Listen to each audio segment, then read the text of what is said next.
I respect what he says. It's really awesome. He mentioned things about like no limits. Like there's no limits to the human, this and that and this and that. I respect that view when someone says we have no limits.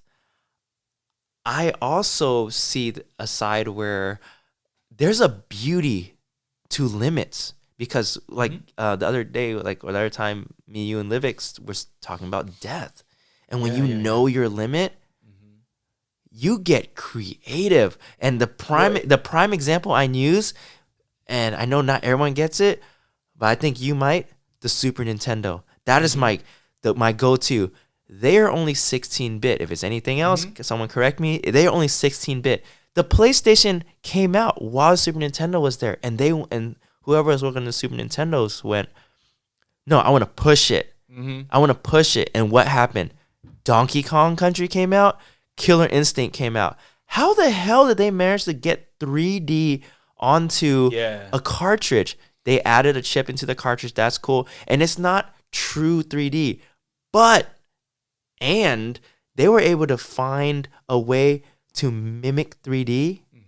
Like, that's where I think true creativity, true creativity. I think a high level of creativity can come from when you are hold into another one. Iron Man, when he built his Mark I suit, he didn't have shit, right? In the movie, he was in the hole or whatever. And because he was in the hole, he figured out something truly amazing. Because you had to get creative with what was at hand. Yeah. And then with your injuries, you said, I got to get creative.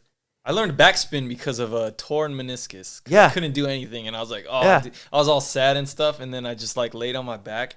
I was like, well, this doesn't hurt. And then I just started like spinning around. And I was like, okay. I remember that time. This crap. Because that time when you were practicing backspins was the time that I tore my rotator cuff. Oh, yeah. And I never had like legit windmills because I was all air flare stuff. Yeah. And then you got backspins. I got windmills. And it was like, dude, like we got to get creative. I need to spin. No, I need to spin. I think the limitations, when you embrace them, it almost gets rid of the limitations. Yes, through the limitations, you surpass that limit. It's when you remove the limitation, you think, well, I don't have anywhere to go. Or you're aimless. You know what I mean? You respect it. It's like you recognize it and you go, I respect that, and so let me find this way around it.